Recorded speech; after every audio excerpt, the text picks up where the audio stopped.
Alright, hello there. This is Bo Steed, and going to do a little bit of overdubbing on my 100% run, just to get a little bit more personalized commentary on what's going on in this particular run.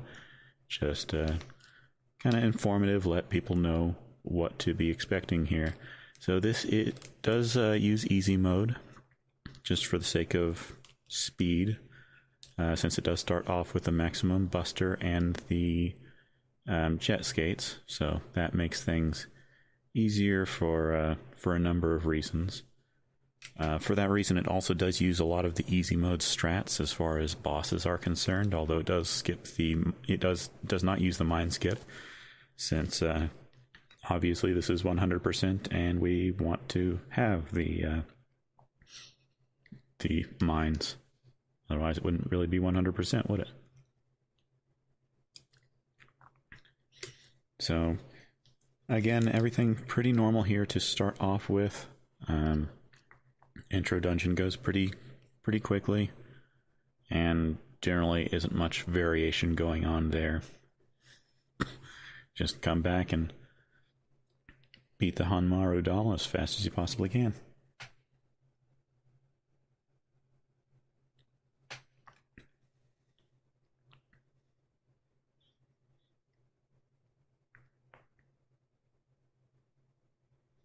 And then the intro, getting the police to come, talking to Gramps so that he gets taken away.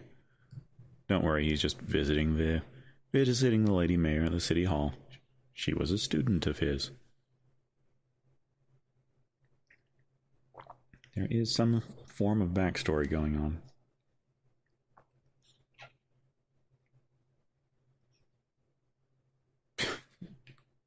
NPCs have a tendency to get in the way as much as possible.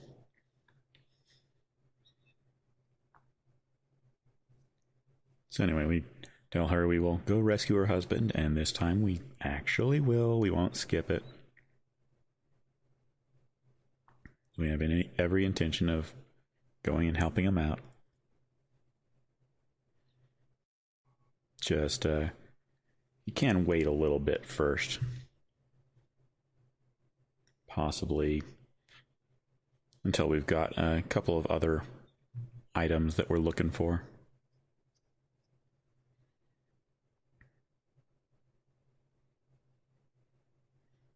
These two Zako bonds, sometimes you can get past them without shooting them, sometimes you can't. Most of the time I seem to not be able to. But if you can get in safely, then you are pretty much guaranteed to get out safely. They have a tendency on the return trip to shoot a grenade, which gives you plenty of time to just skate right past them. Interesting thing here is those kind of macaroni bots there. They deactivate when you go into the next room, so they'll just be laying there, calm as you please, pretty much until you gun them all down. They'll start to move around, but not too much. We even considered trying to use that fact for normal mode. Just it takes more time to leave the room and come back than it does to just shoot them. Getting stuck on every box that I possibly can. Well, not every box. There's plenty of boxes around.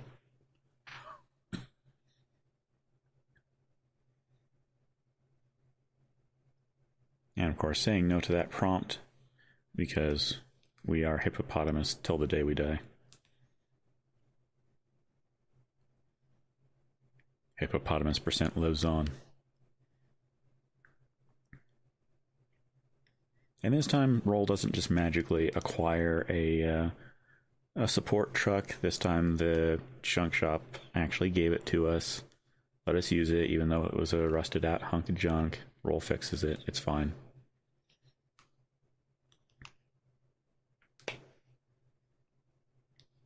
Couple of close skips you have to do there to keep the cutscene time down. And then that one, the sneaking up on the group of kids to overhear their conversation, even though Mega Man is standing right there. And also because the stealth mechanic isn't really ever used again in the game. That's the second thing that kind of varies from the easy mode run, is picking up that trash can. It is part of the vacuum arm, which we won't use, but it's 100%, so we'll pick it up.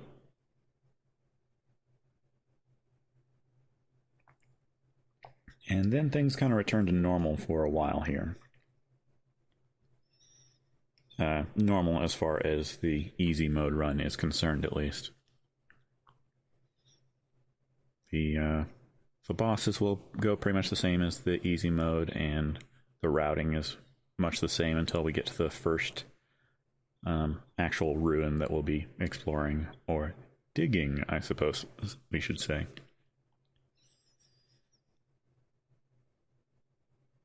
This is still Japanese, so still saving time by harming the animals.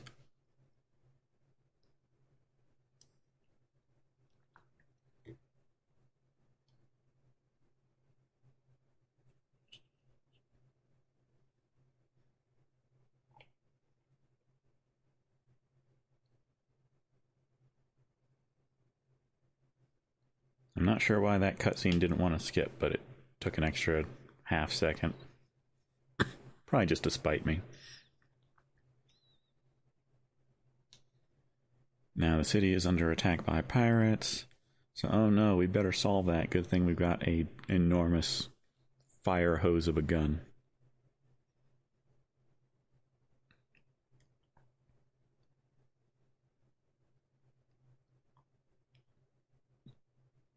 Start of the battle, red always passes the key to blue. So just gun blue down as fast as you can and continue onwards. It's really easy to stunlock this boss when you've got the maximum buster. A little more tricky with landmines, but you certainly can do it. Make them dance.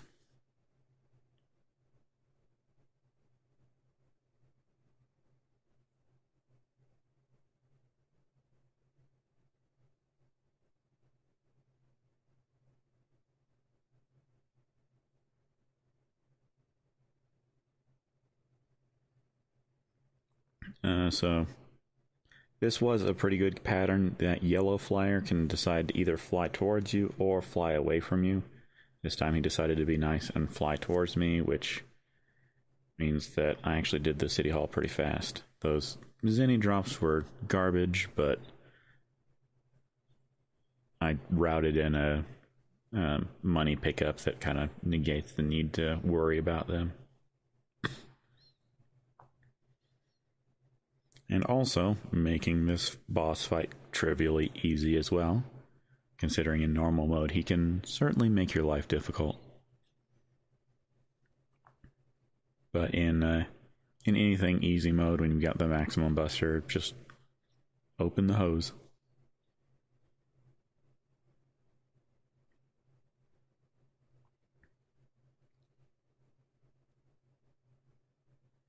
Okay, and this boss fight coming up is going to be one that differs from normal mode. It is the same as the one in easy, but the strat is to stay more or less on ground level, not jump up onto his back, since we've got a gun that has a lot of damage output and a lot of range. Not quite the full extent of the draw distance, but a lot of range. Also, luckily in this run, we don't actually really need to talk to Data unless I take more damage than needed, which happened on a number of runs. I can't remember if I took too much damage on this one. I probably did. So anyway, jump up here, line up the shot, and just burn him down from here. I am become wall. No one can possibly know where Mega Man is hidden. Can you spot the Mega Man hidden in this picture?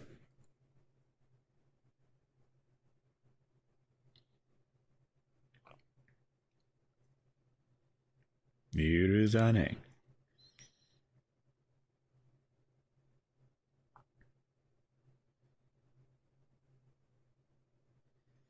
Okay. So we need to go report back to the mayor, let her know that Everything is hunky-dory as far as the pirates are concerned. Nothing more to worry about. Hooray, you're a hero. Your armor has turned completely blue again. Just for that one boss fight. Easy enough, right?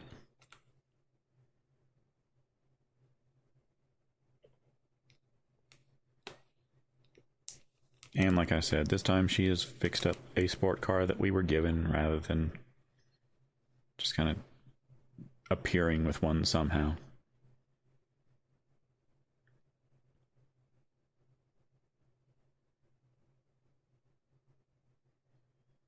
Okay. So this first dungeon has a couple of things that I need to pick up. Not a whole lot. It's not excessively different than easy mode. Maybe I should stop comparing everything to easy mode, but it's an easy comparison to make. Haha. Haha. Pun not intended.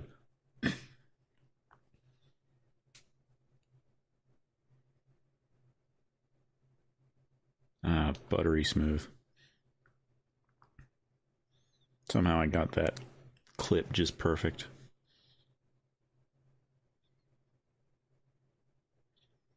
And then next up, just need to examine this console so that the rest of the quest can start. I'm so excited for it. I'm just jumping for joy. But now we need to collect 3 key cards.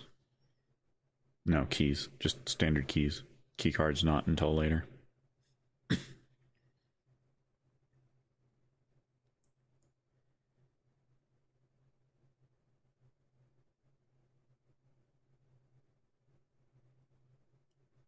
Kind of stopped there because I was a little confused. I'd been doing a number of runs today, and it's like, is this the first time through or the second? I can't remember. So here's one thing that we pick up that's different than easy mode or normal. That chest is not usually necessary, and also this hole in the wall.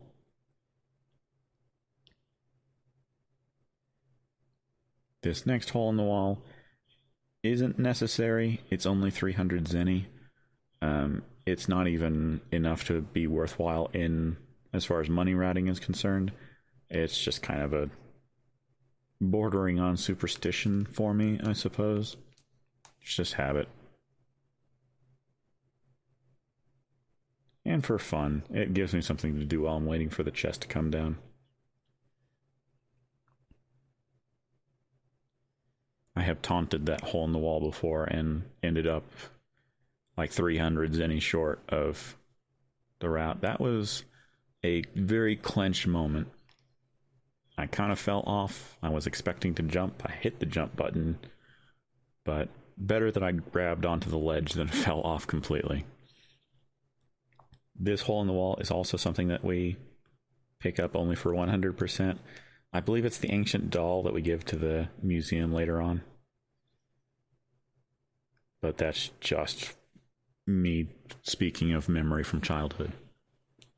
I haven't picked it up in an English copy of this game in forever. Okay, now here's where things really get different. So, as soon as we pick up this refractor, we are going to do the jump spring skip, which I've called it that because first we had the jump spring skip, which was jumping up onto this console and then jumping across diagonally. It's a difficult jump to make. There's not a lot of room to maneuver, but second try isn't bad. I mean, first try, every try. But then in normal mode, we routed it out. We realized we didn't need it. And then in 100%, we route it back in because we need to do this. I got that particular clip pretty well as well. If you don't just immediately land in the hallway, then you can kind of loop around and land directly in that room as a backup. But Somehow I lucked out. So here we are in the main gate. This is actually the last dungeon in the game, the last ruins that we explore. We came here early to get a couple of things, like that hole in the wall. Then there's going to be a chest and another hole ahead. And one of these things is the part that gives you the drill. I think it was the chest in the room that we were in before we got here. Hi, doggy. But I can't 100% remember. It's not important. What's important is by the time we're finished, we have the drill, which is necessary to explore some of the ruins, as we'll see later. At this point, I'm not really worried about my health. There's not a lot that's going to be able to do damage to me. Plus there's going to be a few health drops that happen.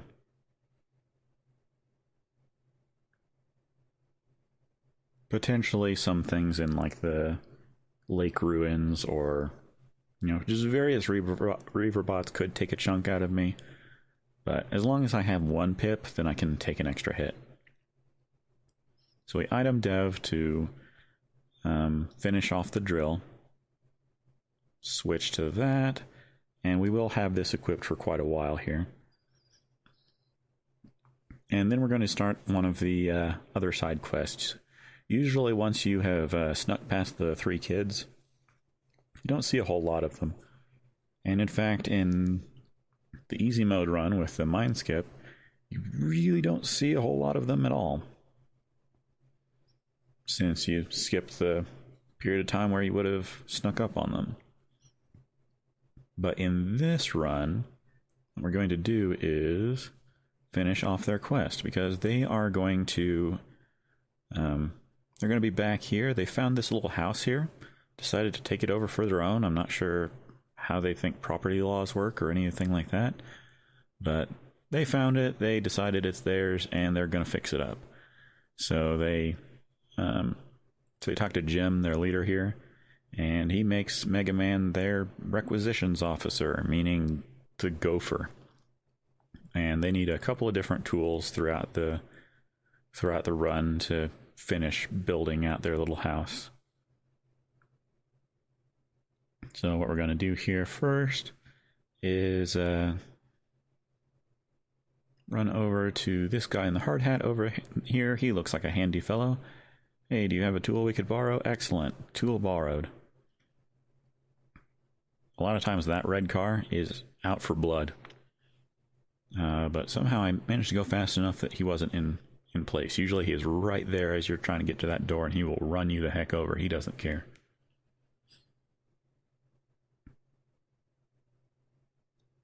Somehow neutral jumped, despite the fact that I was holding forward. And then we're going to give this tool to the kids.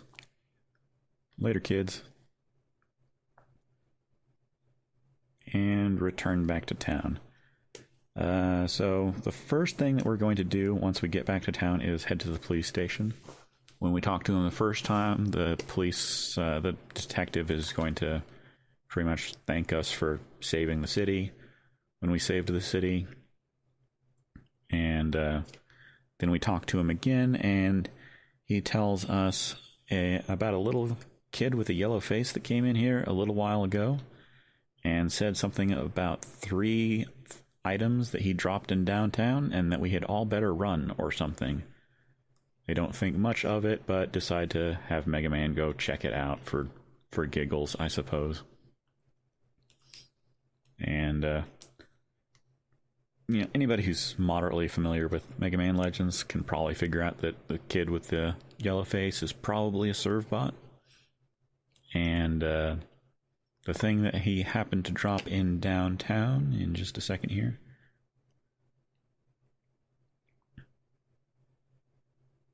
Oh no, it was a bomb. And it exploded. Good thing it was in the middle of the street. And somehow the Servbot managed to drop the bombs in really weird places. The clues that you get from talking to people around the city is that they saw something on the roof of a building, which is this one, and they saw another something by a green building. So what I'm doing here is checking the green buildings. And there's the last bombs. So one blew up, 2 of them we managed to retrieve. I accidentally checked the trash can. The trash can is not a bomb. That is the bomb. And success. We have successfully defused the bombs, and we get to keep them, I guess.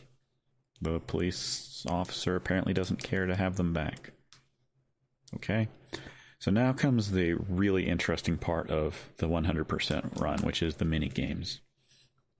There are 3 different mini games that you play in Mega Man Legends. This one is just kick balls at a dog. The people who designed this were probably thinking of Mega Man like running back and forth, because if you move in it at all to the left or right, it kind of angles the shot, you know, kind of based on how far Mega Man is off the center point of the ball.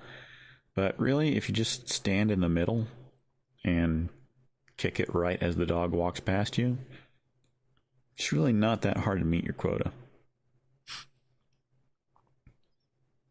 The way the game itself works is hitting the dog with a ball gives you 1 point. Hitting the flashing dog that runs past at certain points gives you 2. Hitting the dog with another dog, like that one, gives you 2 points. And hitting the flashing dog that's running past with a dog is 3 points. So the best thing you can do is hit flashing dog with a dog. And hitting the guy with a ball removes 1 point, and hitting the guy with a dog removes 2. It's not particularly complicated. It's just time consuming. And when you're kind of running 100%, this is an easy way to really lose time if you screw it up. It's not particularly it's not particularly easy to screw up. You kind of have to stop paying attention. But any failure to meet your quota means 30 seconds that you are going to lose at a minimum, since you can see the timer. Each round is 30 seconds exactly. And then, you know, any intro or outro text. So rank A is the top rank we need. They give us an item at rank A, which is one of the reasons we need to do this. Because it's 100%. And this is one where you do really kind of have to max out the points that you can get. I only reach quota and then kind of stop it there, mostly because I don't want to end up getting a result screen. I forget exactly how many points you would need to, you know, have to enter your initials, but it wastes a little bit of time. Saying no to that prompt is very, very important, because that's pretty much a prompt that is asking, hey, do you want to lose 30 seconds, yes or no? Because if you say yes, it will put you into another full game of the dog thing, and you lose 30 seconds. It really sucks. This is the balloon shooting minigame. They let you use the buster that you've already got, and you shoot balloons in a room. Shoot all the red balloons to win.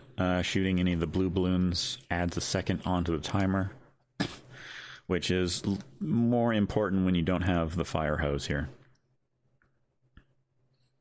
As it is, I can shoot as many blue balloons as I want and still make it in time. It's really not that bad. I like to run into the corner just so that there's less, you know, left and right that I have to worry about, and then just sweep across. It's perfectly acceptable to just stand right where it starts you, but I think it's a little bit faster to run into the corner, just based on my feelings of how it goes. There are larger balloons that split into 2 smaller balloons, so you kind of have to be careful of those.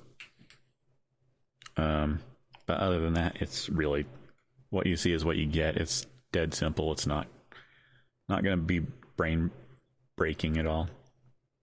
and also have to make sure to say no, I would not like to play anymore, so it doesn't stick you in the room for a while longer. This guy is like a producer or assistant producer or something, I forget, who notices that Mega Man has strong looking legs and would you like to run a foot race?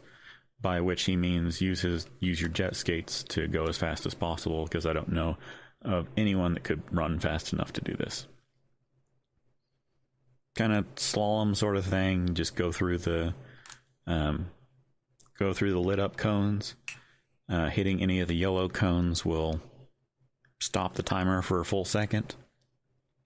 And it's actually kind of a little bit tricky, because this is another place where you want to go fast but not too fast, because if you get any of the top 3 times, then you are going to have to enter your initials. It will happen a couple times during this run, but it's kind of unavoidable to a certain extent.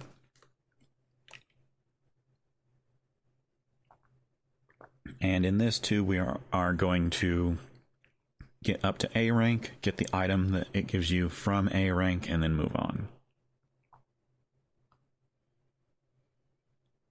This one I do have to get a cone, because I wouldn't make it in time otherwise. I just barely do as it stands. 6 seconds and 6.5 seconds practically. There was the results screen. I just entered AAA, fastest sort of result. It's kind of the obvious sort of thing. I don't know why I'm saying it. So this is the curved course. It's a little different than the straight course because it goes around a corner.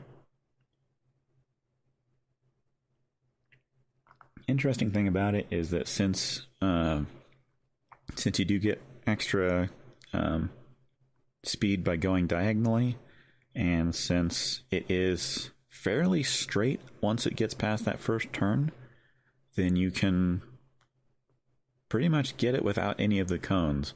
The first time through, I do grab one of the cones just so that I can set a record, and then that prevents me from accidentally getting the record again. Since this game is running, I think, at 30 frames per second, it does have to do a little bit of rounding when it comes to, fractions of a second. And I have had it before where I literally got the exact same time 4 times in a row, and had to enter my initials every single time, because it counts a tie as a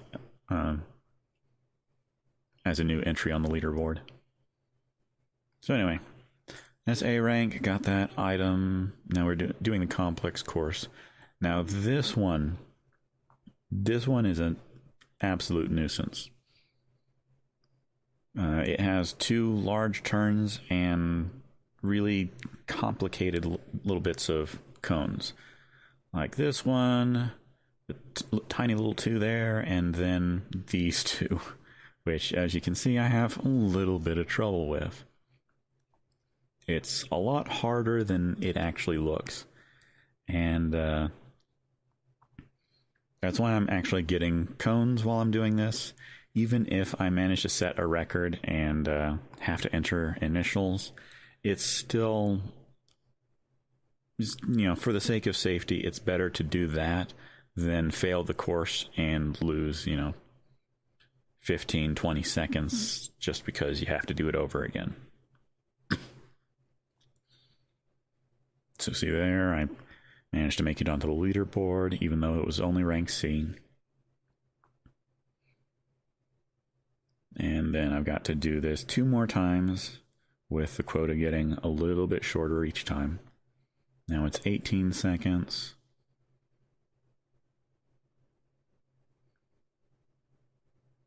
Which I get stuck on the cone and manage to hoof it in fast enough. Again, that's why I'm grabbing as many cones as I feasibly can. I could get more, but of course, going out of your way for a cone is better for the timer than it is for like in-game time or RTA. Luckily, this one I managed to just get right through. So getting that A rank is always one enormous sigh of relief because just thank everything that it's over. There are still other places that I could lose the run. I do lose a little bit of time here just because I did it perfectly the first time. And, but other than that, I'm still satisfied with the way it turned out. So we're going to go to this painter here. There's two options to dialogue sheet asks. He says, something's missing. What do you think it's missing? And the options are it could use some red or it could use some talent. Ouch. We say some red because we're a nice guy who does occasionally not nice things like kicking dogs. And also because, you know, it wouldn't actually progress the game any if you just said talent.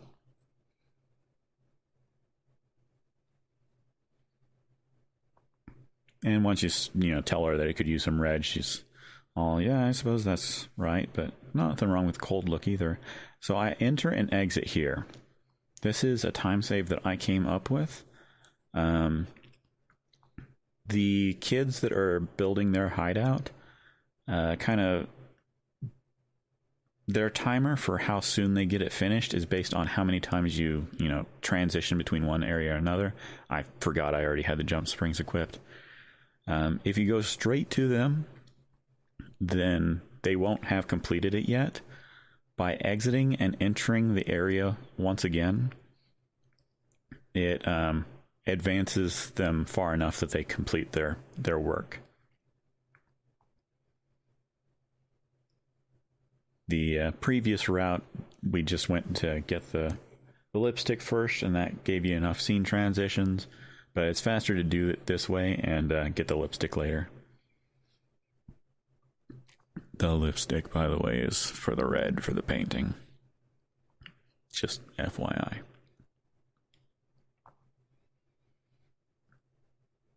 That was actually me screwing up. I wasn't supposed to call the support car. It didn't hurt things too badly, but I needed to come talk to this friendly guy again and say, hey, we could use some other tools.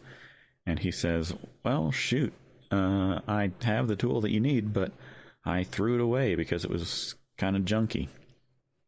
And we say, we love junky things, and immediately run straight to downtown as soon as I remember which direction I'm going, and yank it out of this trash can. And then we also come over here to the don't kick us sign. Oh, it's so cute. I want to kick them. And grab the Bloom Bear parts. Apparently somebody found some junked out parts from the Bloom Bears we destroyed earlier and just tossed them in a trash can. But we can use them. We can figure out ways to put those to use. And then as soon as we get here, what we do is run back to the kids. We need to... It kind of seems like we're wasting time here going all the way back. But we need to get them started on their next bit of renovation because, like I said, it's based on how many times you transition between areas. So, need to get that timer started. So they have the tool. They can continue on. Looks a fair bit better than it did before, but still got a little ways to go. Maybe like finish their painting and stuff.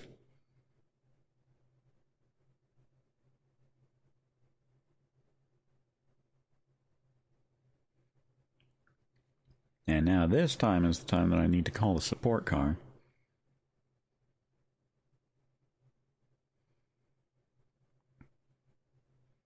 Okay.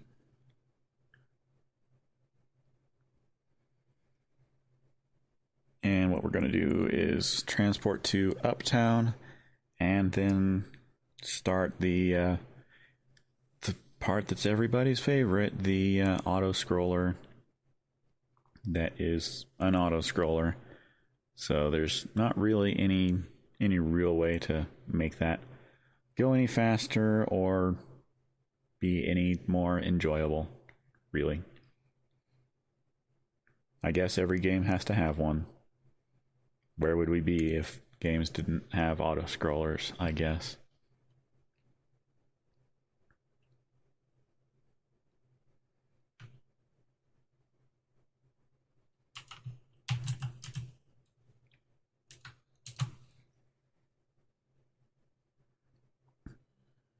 Okay. And of course that first guy there, sad little guy that happens to pop out, hey, I'm here, and immediately dies. Not that he needs to, he doesn't shoot at you or anything, but you know, I kind of like to shoot everything just because I can. Gives me something to do. Kind of like me shooting in time with the music here, just to keep myself occupied.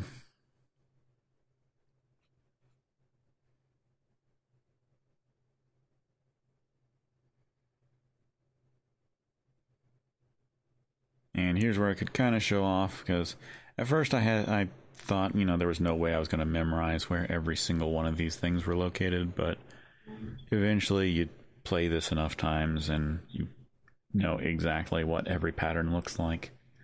I guess that's what speedrunning is.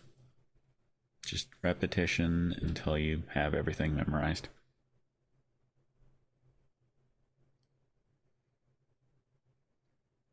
And we gotta make a turn, and then Roll's gonna see a bunch of planes on her sonar. However she manages to do that. It's impressive. I'm impressed that she has the capability of doing that. She has found all new uses for sonar, I guess.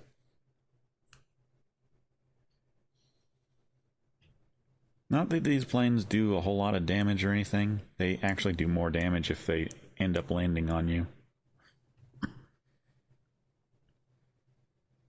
This whole section is not so mindless that you can completely ignore everything that's happening.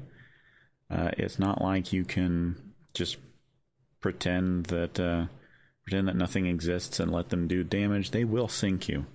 So you do actually have to shoot some of these things. But generally we will have enough health left by the end so that it's not really a concern. It's also kind of nice in easy mode that you actually end up being able to shoot a lot more of the boats than you can normally. Like these three, completely out of range for normal mode. But as it is, they don't stand any sort of a ghost of a chance.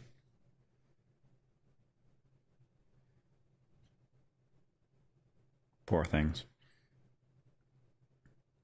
And we're gonna wait and turn around. Kind of wish they had filled it a little bit more. There's so much just straight up downtime.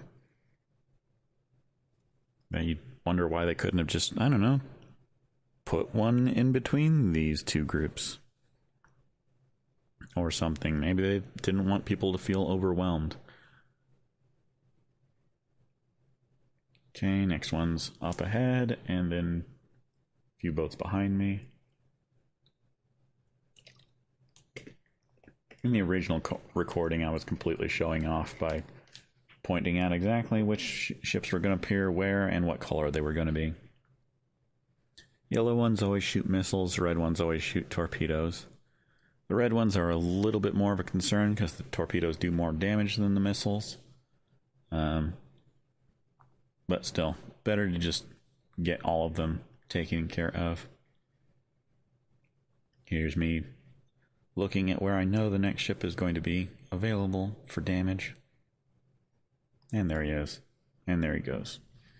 So that was the last ship in this little section here. It's gonna kind of boat around for a little while and then be all done.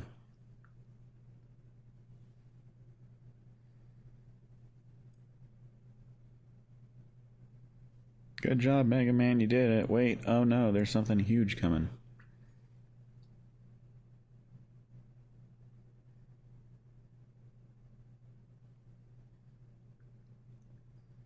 And there it is. Balkon Gerat. I can't pronounce it correctly because it's some sort of, I don't know, German thing probably. We just call him Bacon Jelly. Or sometimes we just call him Sonic. Because that's all that really matters as far as this guy is concerned. Whether you can get him in one cycle or not. The fun thing about having the maximum buster, though, is that we can actually get him in 0 cycles. We don't have any like special name for it or anything. I guess it would be like MBOC, maximum buster 0 cycle.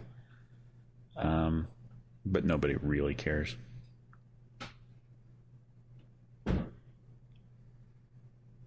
The easiest way is to kind of get some shots in on this back arm before he even really starts. So we'll see that happen here in a second. I could probably tank every single one of these missiles and be fine. I shoot the first 2 volleys just, I don't know, reasons, and then start lining things up. Gotta make sure that the beam is at the right level, and then kind of use my visual for the head position. I was a little bit concerned because it took me a little while to get off of the back arm, but it was perfectly fine. I had plenty of time. You have to make sure that both of the arms and both of the cannons are dead before he gets past the point of facing directly towards you, because the cannon will only spawn between the times when it's first out of sight and when, you know, he's more than directly facing towards you. Generally, if he manages to slap you twice with his one arm, then you've already missed it. So now we're actually back on foot. We don't need to go to the right to get the chest there because it's already open, because we've already got the jet skates. There will be a couple of differences in the route here. Again, not too concerned about the fact I only have 1 health, but these crab things could probably do some damage to me. I was also worried about that guy exploding and doing damage to me, but he didn't, which is good. So that hole in the wall is one thing that's different for 100%, and then there's another one right over here.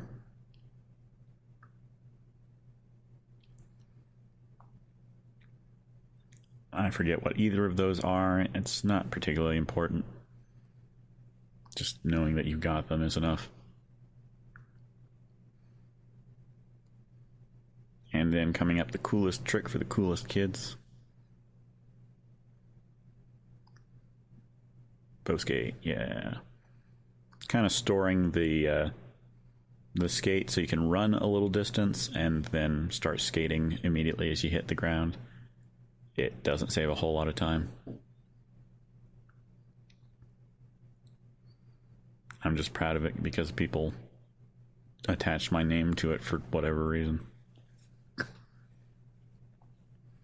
Gotta make sure to get the joint plug.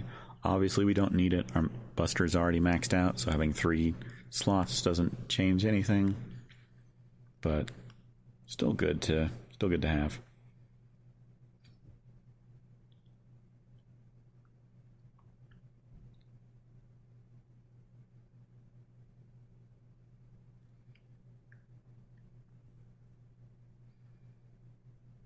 Okay, grab the red refractor. That's funny, there weren't any traps. Oh well. I guess there just simply aren't traps. Oh no, Reaverbot. Again, easiest way to kill this guy is just aim above his shoulder and just focus fire until he's down. You can kind of run around him when he's flinching. And then we do want to collect his money for later. Can run around when he's flinching so that you kind of get closer to the door by the time he dies. But I just like to make sure that he's dead. I've lost too much time trying to save time. Okay, here's another place where things get a little bit wacky since we are now outside of the ruins proper. There's an item there. And then here's the first time we really use the drill. Just kind of tap them against these columns, and they explode. First time I didn't actually manage to search the hole. I was examining the column, which I didn't want to do. I wanted to get that hole. And there's a whole bunch of stuff that we're collecting here. Various items and stuff that upgrades into weapons and other sorts of things. Again, no idea which ones are which. I can't read Japanese. At least not that well. But by the time we finish, we have everything, I promise. This corridor kind of makes me nervous because there's a bunch of these things around in here. And then there's that one, which is facing towards you, so it would get you. You need to jump over that one and grab this hole in the wall. That one was a little bit proactive. Usually he doesn't charge at you a second time. But he turned right around and was off for another chance at a nibble. I think that hole in the wall is another item for the museum later. Also, shoutouts to that guy that kind of wanders around and after a few seconds he explodes. He has actually cost me a run before. I came in here with a red bar and he exploded. He got me caught in the corner and I couldn't get away. It was hilarious, but unfortunate because I had been on a pretty good pace.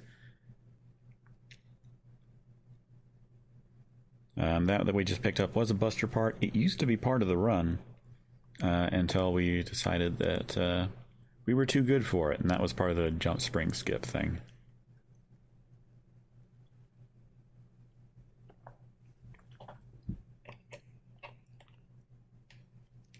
I think it's like the buster unit or something in English. So, hooray, now we can fix the flutter. Doesn't matter that Roll was last seen out on a boat in the middle of nowhere. It's fine. We called her on the walkie-talkie and she just immediately appears. I suppose the blackout transition is part of it. So there's the Grand Grenade schematic that we just picked up.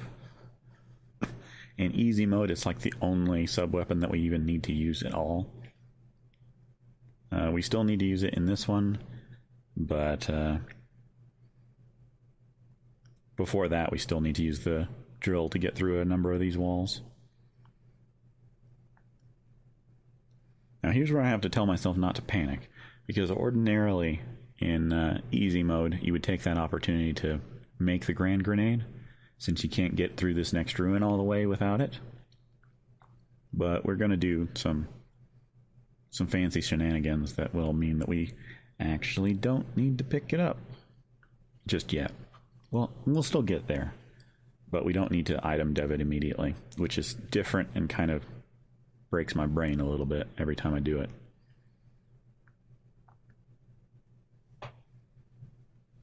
And we will see a few things that are different in the routing of this particular ruin, especially when we decide to ignore it for a little while.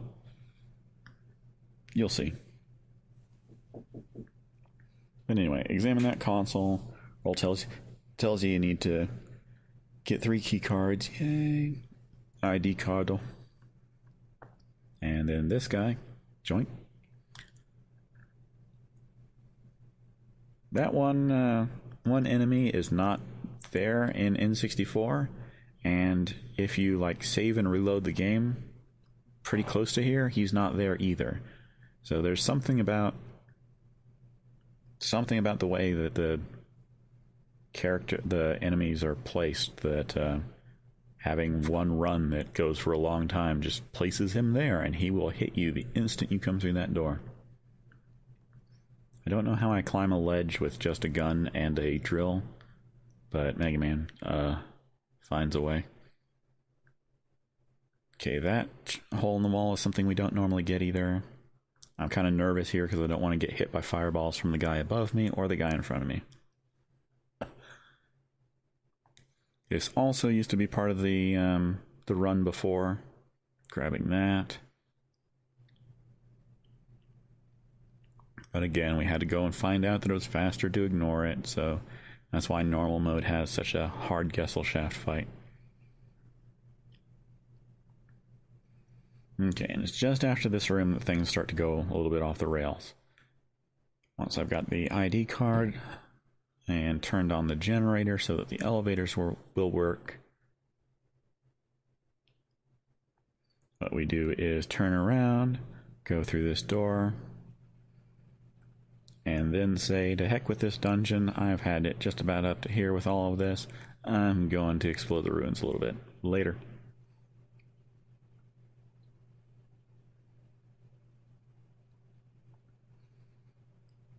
And next places where the drill is useful is this hallway. Yeah, this I screwed up. I was supposed to go right.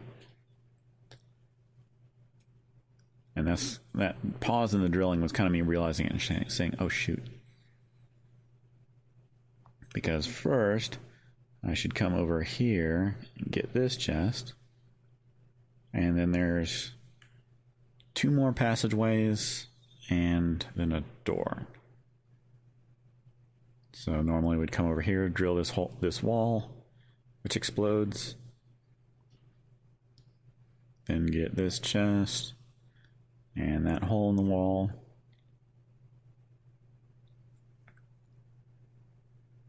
And then 1 more wall to drill down. The sound for this is very pleasant, by the way.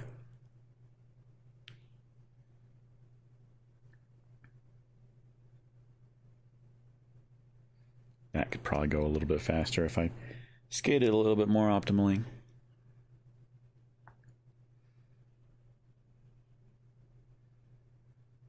This can be a little bit fun. I kind of took it safe there by running away because there was fireballs incoming and a bunch of, little ankle biters that were about to explode.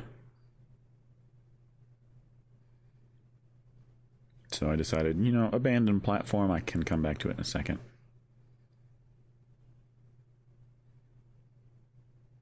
Grab whatever that is. Don't even know. And then, yeah, bow skate.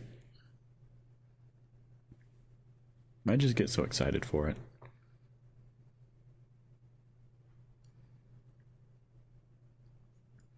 And now, we have already kind of said, you know what, I'm sick of closer ruins. I'm going to just explore the greater underground area.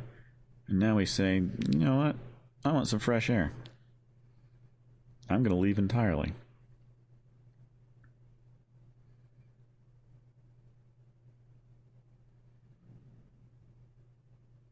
And kind of pausing for a second because I was curious to try and remember what was happening next. There's a fair amount to remember in 100%. Granted, there are games that you have to remember more, but there's a fair amount to remember. And by now, the kids have completed their little house, and it actually looks pretty good. For a bunch of ragamuffins, they did a good job. Nice poster, kiddos. That one guy is like 6 years old. I'm not sure that's appropriate. She's wearing a bikini. It's fine.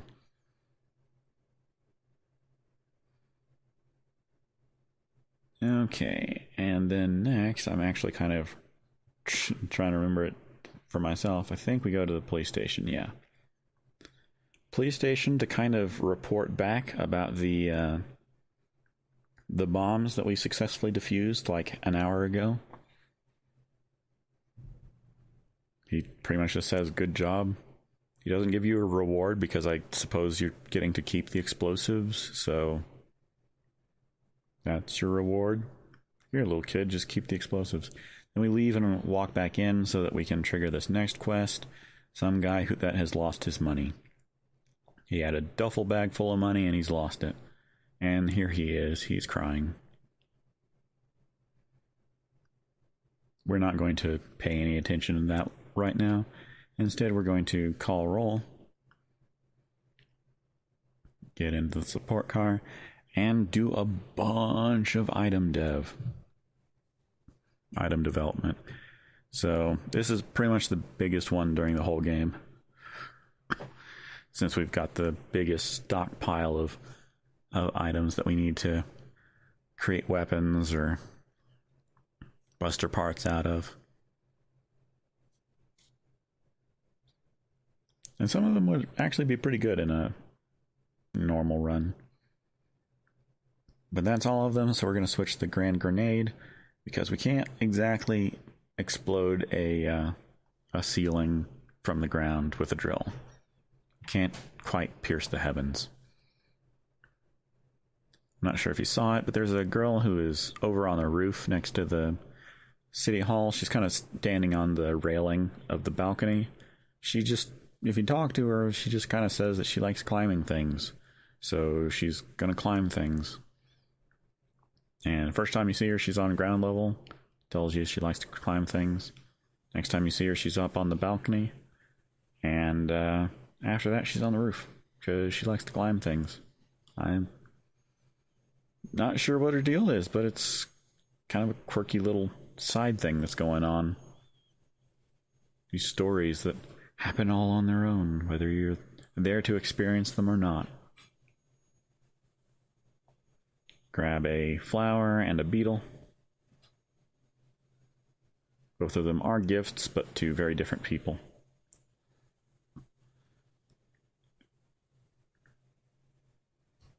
And we'll do that later. But for right now, back to Closer. We have completed we've completed our little sabbatical and are now returning to fight the boss. I kind of glitched out there for a second in my brain and forgot what room I was in, so that's why I ran left.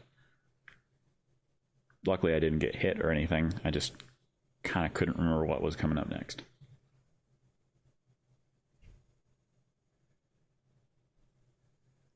But anyway, things are pretty normal for this fight.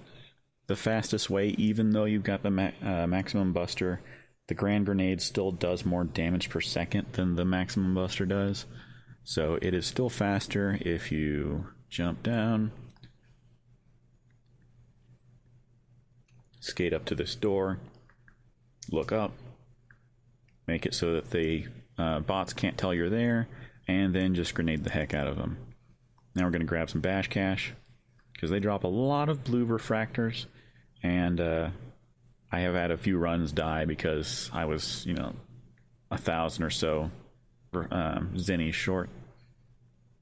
And grabbing that pile of refractors is enough to just completely negate any chance of running out of money.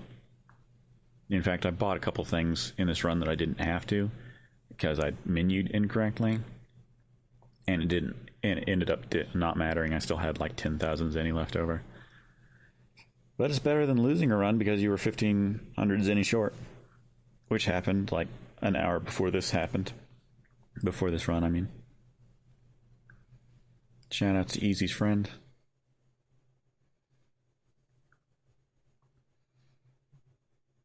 But grab that chest on the way out.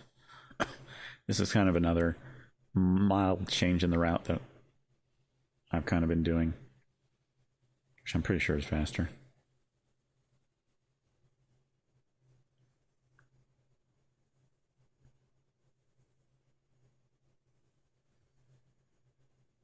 So now we have gone and opened up the main gate.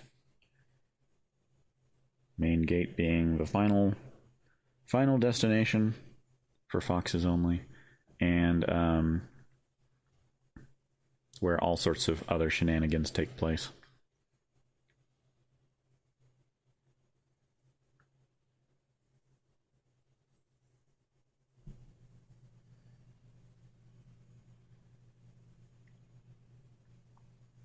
All right.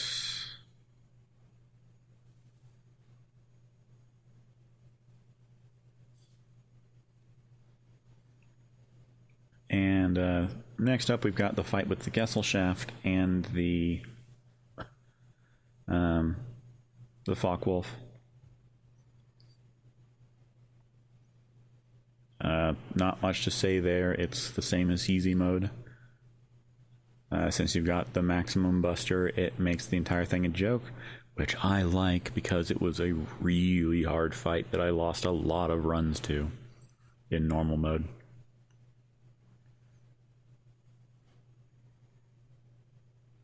Although these guys got a little bit tricky this time. They managed to kind of get away from me. It doesn't really matter so much. There's a little bit of mild auto-scroller happening here, because you still need to wait for the Gesellschaft to catch up with you anyway. But it was still a little bit clumsy. Anyway, break both of the wings. Break the underside. Wait for it to get in position, because gasp, it's still flying. There must be one point that we haven't hit yet. Oh wait, it's that giant bond symbol right on the front. I thought I threw the grenade early. It ended up being just about perfect timing, because again, Grand Grenade, more DPS than I almost said DPS per second, like an idiot. More DPS than just the maximum buster alone, which actually makes fights like Juno harder.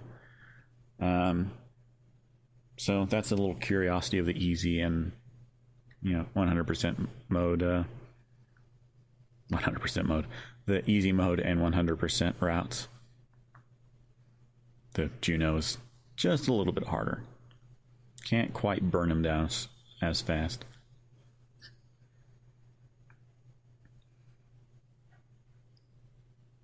So now we're going to go to the main gate.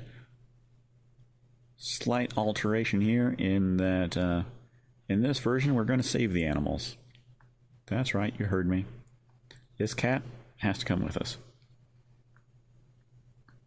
It's a little odd looking, but we have now adopted a kitty. Where it is, I have no idea. Mega Man has placed it in his inventory, along with several high caliber weapons, I guess. He didn't go and put it on the support car. We'll see it. He is definitely carrying it with him.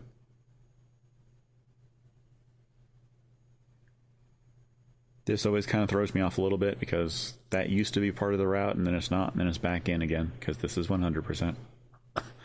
But in English version, that's the Buster Unit Omega, and in this one, it's like the Buster Unit SP or something.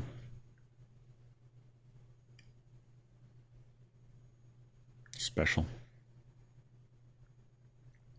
Okay, now I've got the subcities activated. If we'd gone all the way to the bottom of the spiral, we would have found a series of 3 doors: the Watcher, Sleeper, and Dreamer, which require a key to actually access.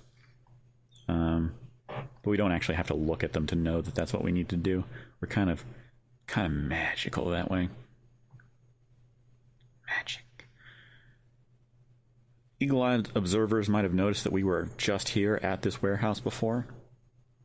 Might have been curious why I didn't just go in and fight Bruno right then.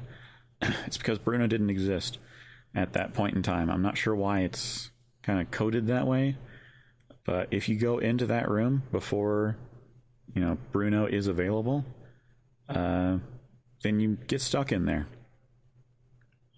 I did end up using data because I broke my shield. And of course you take more damage when the shield is broken. I probably could have survived it. I just decided to take it safe and repair my shield. But anyway, if you go into the warehouse early, Bruno isn't there. You're just stuck in a warehouse. All the collision works. You can climb up on the containers and everything. It's a fully functional room. It's just the door doesn't work. So I guess that means that it's not fully functional. And in fact, it's a death trap because you can't get out and you're soft locked. Can't even call roll or anything because, you're indoors. You can't call roll inside. Don't be goofy. Okay, and one more quest that we need to do to, call this 100% completion is the bank robbery. So we're going to go up here, and like I said, Cat has been in Mega Man's pocket the whole time because There goes the cat. And then look at the TV. Oh no, the bank is being robbed. I'd better do something about that. I have to go and stop those evil serve bots from robbing the bank. Which, historically, they have done several times before, but actually this was a legitimate loan that they had taken from the bank, and then the cops saw them with a huge pile of money and assumed they'd robbed it. They wanted to open a bakery. It's kind of sad when you think about it. A little bit of odd skating there. I was being distracted at the same time as this was happening. And here's me screwing up the bank robbery. Actually, this isn't the really bad screw up. So, fastest way to get that car stopped is to rub your face against it. Mega Man's face does the most damage of anything. Actually, I seem to think that there was a method of standing on the hood and shooting it that was slightly faster. But anyway, rather than give the money back to the police, we're going to just steal it. Yoink. So now we are instantly at the darkest level of armor, because there is a morality system. Kind of displayed that when I shot down the news helicopter early, the news aircraft earlier. Go into the hip bone and say, hey, we need like red chalk. And they're like, well, we are a clothing store, but you can borrow my lipstick. It's used, but you can have it. We say, good enough. Grab the box outside, talk to this guy inside, because he has seen the guy with the briefcase full of money. So has this guy in the yellow hat, and so has the bakery. And bakery says something about, I don't know, library. Probably he was muttering something about books, or he said, I am going to the library next. Or something. I forget the exact dialogue. Calling roll just gets us closer to the ship without having to skate all that way. Would obviously be faster if I didn't accidentally try and talk to roll. Oops.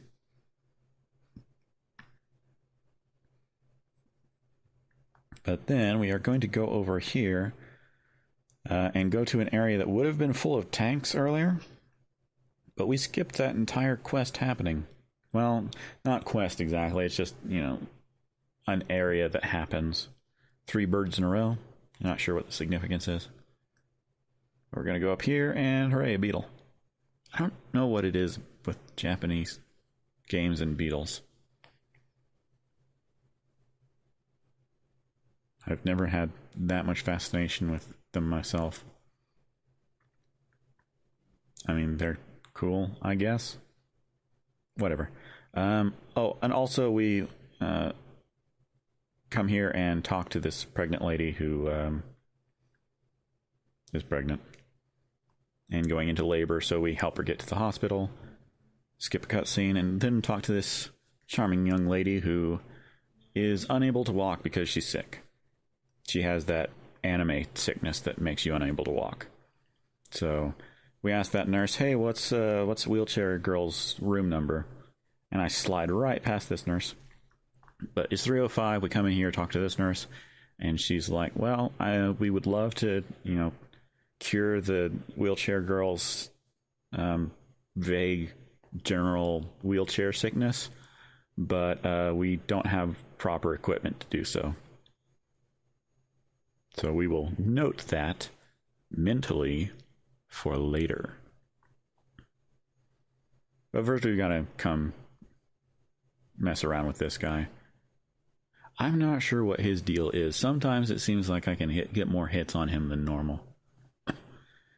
And, you know, some of the main brains in the Mega Man Legends community have looked at this very footage and said, what the heck, I don't know why you can sometimes get more damage on him than normal.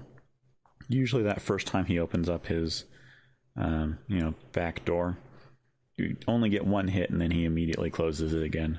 And then sometimes you get 2, and sometimes you get 3.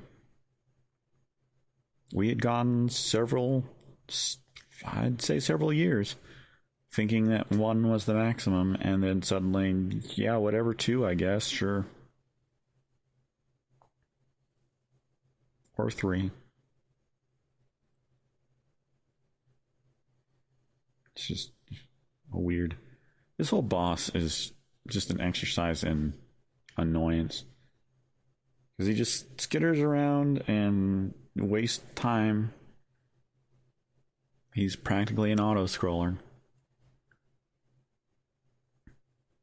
I wanted to make darn sure that I got the hit in, because I have skated off before he was done before, and that is embarrassing. So grab the first key, which I forget which one it is. I think the Dreamer. I think we're going in reverse order. But anyway, beforehand we talked to the bakery, and they were like, well, the guy with the briefcase went to the library, so we'll go in here. He was talking about having his throat was parched, so he went to go get a drink. Okay, so go around here. There's a vending machine. Oh, that guy with the briefcase, he went somewhere else. And then we talked to this kid. He's annoyed. And he is going to say how annoyed he is. And then if you talk to him 3 times, he says, oh yeah, that guy with the briefcase full of money ran into me at full speed and then left without saying sorry. So I chucked his briefcase in the dumpster, in the trash can. So, trash can is mystery solved. We've got the briefcase now. Or duffel bag, or whatever it is.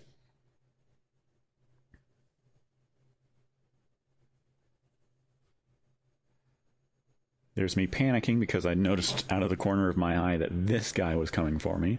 I didn't think he was close enough to even see me yet, but the enemies in this particular run were proactive. This guy came out of nowhere.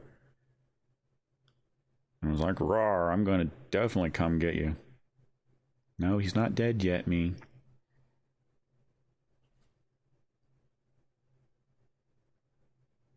You taking a little bit extra long to kill that guy. I love the way that you can, if you look at the texture on the door when it's opening, you can tell that the door is just like shrinking and the texture is kind of squishing rather than like sliding out of the way or anything like that. That would be too easy. Also, coming up here is when I'm starting to worry about the amount of funds that I have. I've got more than enough, I just don't know it yet. But I have lost 2 runs by this point to a lack of money. You would think I would have, learned by the first time. No, wait, the first run I didn't lose to a lack of money. The first run I lost because I accidentally sold a couple of items. There's the girl on top of the house, by the way. We'll see her again in a bit. But first we're going to the city hall and talk to the mayor and say, hey, there's a girl in the hospital who's got, like, busted up legs, and, they need better equipment. And she's like, oh, yeah, I never had the funds to improve the hospital. So we just give her money, and then they upgrade the hospital. Okay, there she is, up on top of the building. Told you. I don't know why I pointed out. It's not especially significant unless you happen to notice there's an NPC on top of the building and say, what the heck? Here's me forgetting about the shop for a second. Jumping up here and saying, where am I going? What am I doing? Why am I being an idiot right now? But this is a big shopping trip. There's a couple of items that some people may have realized that I skipped over. There's like a chest in the tutorial ruins. Here's where we can buy everything that we currently are lacking. There's me checking my notes and saying, is it 8 of the first and 3 of the second? No, it was 6 of the first and 3 of the second. Oops, I bought way too much stuff. And here's me going down the rest of the list saying, oh my god, do I have enough money? Oh wait, I've got plenty of money. Oh wait, money is not even a concern at all. Oh, thank goodness. I've still got 18,000 zenny left. Because the bash cache is way too strong. Here's where we pick up the helmet. Some people actually remember Mega Man wearing a helmet. It's right in there. We don't use it. I should have put it on just for giggles. Maybe that can be like a an extra something. Helmet percent. Anyway, go talk to this guy. Hey, that's a nice beetle you got there. Will you give it to us? Sure. Hey, that's a nice beetle you got there. Would you give it to us? Sure. Hey, that magazine you found behind the shop, the one with the girl in the bikini, can I have that? Sure. So give him the 3 items, and then this pile of junk, pretty much anytime you give him something, he says, why don't you take something from that pile of junk? And so we got 1 from helping them fix the place to begin with, 2 for the 2 beetles, and then 1 for the magazine. Which in the English version is a comic book. It's a comic book. They reskinned it so it looks like there's a superhero instead of a girl in a bikini. Censorship.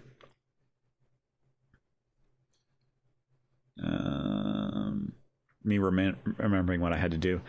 Go to the police station and turn in the quest for the guy with the briefcase full of money.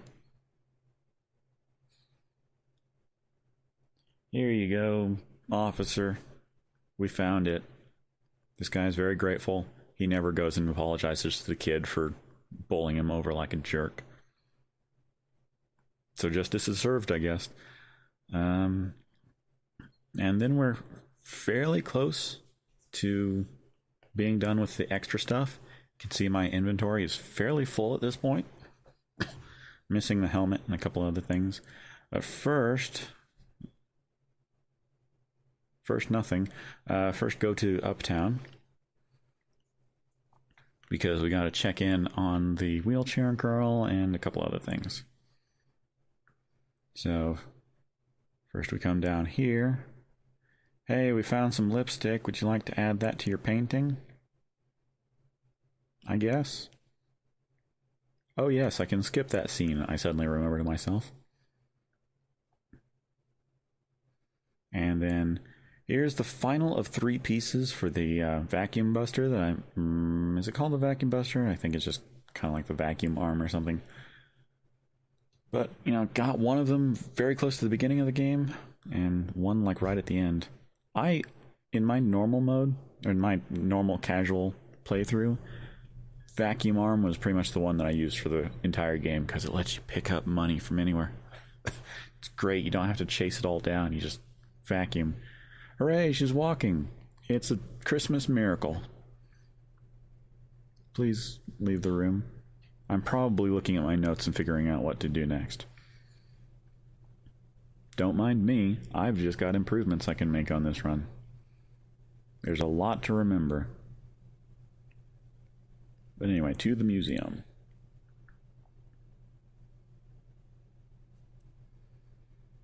And there's the picture on the wall that we helped her paint.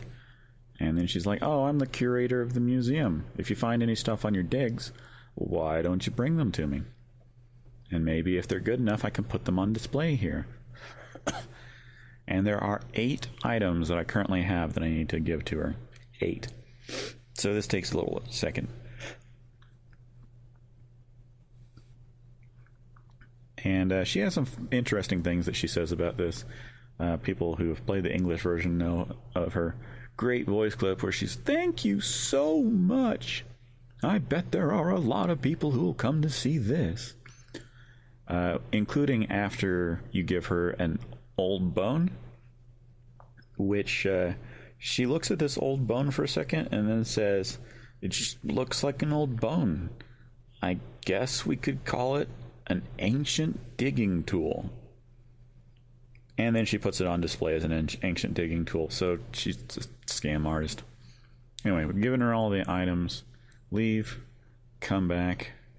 Now everything looks so much better. There's so much stuff here. When we talk to her, and she says, hey, did you donate all this? It says it's from an anonymous digger. We're like, yeah. And so she gives us something. I forget. I should probably like go through the English version, figure out what all this stuff is so that I have more interesting things to comment on. I think that's a present that you give Roll. I think. Like a doll or something. Anyway, we're going to talk to Roll now, and we're going to give her a bunch of stuff, like the flower and a doll, and I think a ring is the last one that we give her. And we do that for 100%. It doesn't really do anything for you necessarily, it's just a completion thing. It's not like it ticks off any check boxes or,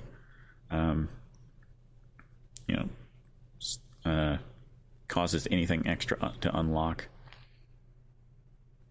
But it makes you feel better inside knowing that you did something nice for Roll. And we're going to item dev, build all the stuff that we spent all this time collecting, and then go to the old city to finish things, finish the fight. As certain green-helmeted individuals would say. Look at our health bar, isn't it amazing? You never see that in a normal mode run. Juno can still kill you in like 3 hits. He empties it in 2 good hits. And we're going to play hide and seek with some hippos, because who knows where these guys are going to be at any given time. And miss a bunch of shots, because I guess why not? You know, he's still not quite dead yet. Not dead yet. No, neither is he. Now he is. Not sure why I shot a wall, because it's not like I thought it was going to get through or anything. There's me going, did he explode? Yeah, I heard him explode. No, I didn't want to grab onto the ledge, thank you very much. That could probably go a little bit faster. You know, maybe a little bit. But it's still pretty good overall. It's kind of weird not having the grain grenade during this, because active buster route kind of makes it a little bit peculiar. But anyway, that's all the sub-cities done. We have one more item that is off the beaten path. Outside the normal, it is a buster part. I think it like maxes out your energy, which, surprise, we've already got maxed out energy. But it's one more thing that I need to get.